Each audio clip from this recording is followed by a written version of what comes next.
Epione pain management and regenerative centre. ఇక మీ నొప్పులు శాశ్వతం కావు.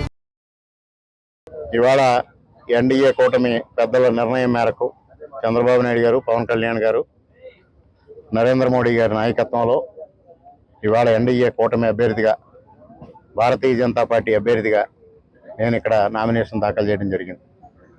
ఇటీవల కాలంలో దాదాపు 3 వారాలుగా అనేక పరిణామాలు చోటు చేసుకున్నాయి.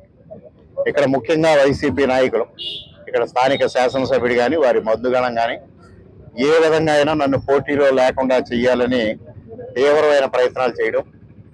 మరి వాళ్ళ ఎన్డీఏ పెద్దలు మాత్రం ఎట్టి పరిస్థితుల్లోనే ఇక్కడ బలమైన అభ్యర్థి ఇక్కడ పోటీలో ఉండాలనే నిర్ణయంతో మరి తెలుగుదేశం పార్టీని వీడను, నేను రాజకీయాల నుంచి విరమించుకుంటాను కానీ తెలుగుదేశం పార్టీని వీడను అని చెప్పినప్పటికీ నేను మాత్రమే పోటీలో ఉండాలని పెద్దలందరూ నిర్ణయించడం, పెద్దలందరూ నాకు ఒత్తిడి చేయడం, ముఖ్యంగా చంద్రబాబు నాయుడు గారు ఆదేశించడం, ఆ ఆదేశాలకు అనుగుణంగా ఇవాళ వారి ఆదేశాలను శిరసావహించి శిరోధార్యంగా భావించి భారతీయ జనతా పార్టీ అభ్యర్థిగా ఇక్కడ నేను బరిలో ఉండడం జరిగింది.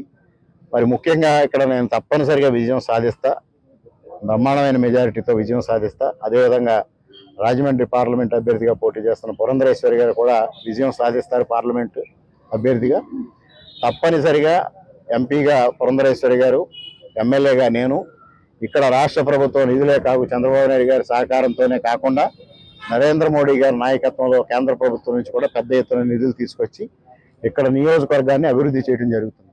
ముఖ్యంగా ఏదైతే ఈ నియోజకవర్గంలో అపరిష్కృతంగా ఉన్న పెద్ద సమస్య కెనాల్ రోడ్డు ఇవాళ రాష్ట్ర ప్రభుత్వ నిధులతో అభివృద్ధి చేయలేని పరిస్థితి. ఇవాళ నేను ఇక్కడ భారతీయ జనతా పార్టీ అభ్యర్థిగా విజయం సాధించి పార్లమెంట్ అభ్యర్థిగా పురంధరేశ్వరి గారి విజయం సాధిస్తే మేము తప్పనిసరిగా వరల్డ్ బ్యాంక్ నిధులు కానీ ఇతర నిధులు కానీ కేంద్ర ప్రభుత్వం నుంచి తీసుకొచ్చి కెనాల్ రోడ్ని అభివృద్ధి చేయడమే కాకుండా ఇక్కడ ముఖ్యంగా రైల్వే హాల్ట్లో సమస్య ఉంది. గతంలో మూలారెడ్డి గారి శాసనసభ్యులుగా ఉండగా గోదావరి ఎక్స్ప్రెస్ హాల్ట్ తీసుకొచ్చారు. తర్వాత నేను ఎమ్మెల్యేగా, మురళీమోహన్ గారు ఎంపీగా ఉండగా ఇక్కడ శేషాద్రి, రత్నాచల్ 2 హాల్టులు తీసుకురావడం జరిగింది. అదేవిధంగా ఆయన జన్మభూమి కోసం కూడా ప్రయత్నం చేశారు. జన్మభూమి కూడా హాల్ట్ వచ్చే నేపథ్యంలో ఒక 2 నెలల వ్యవధిలో మరి గవర్నమెంట్ మారిపోవడంతో 5 సంవత్సరాలు వైసీపీ నాయకులు, వైసీపీ ఎంపీ, వైసీపీ ఎమ్మెల్యే ఉండి కేంద్రంలో వాళ్ళు చక్రం తిప్పుతాం, మేము జన్మభూమి హాల్ట్ ఇప్పిస్తున్నామని సోషల్ మీడియాకి మాత్రమే జన్మభూమి హాల్ట్ పరిమితం అయింది.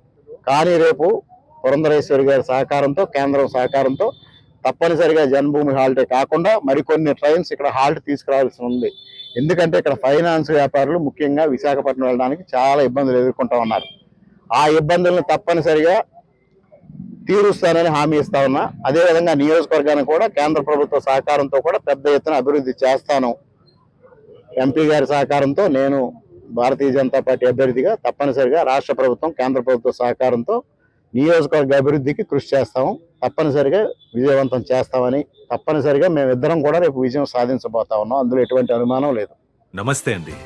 ఇది వ్యాపారం గురించి కాదు, ఓటు గురించి. ఎన్నికల్లో ఓటు వేయడం మన హక్కు మాత్రమే కాదు, కర్తవ్యం. ఎంతో మంది మహా నేతలు శ్రమించి ప్రాణత్యాగం చేసి ఈ అవకాశాన్ని మనకిప్పించారు. అందరూ ఓటు వేద్దాం. ఎందుకంటే ఓటు హక్కు ఊరికే రాదు. నా ఓటు ఎవరికో తెలుసా? అది సీక్రెట్ అండి.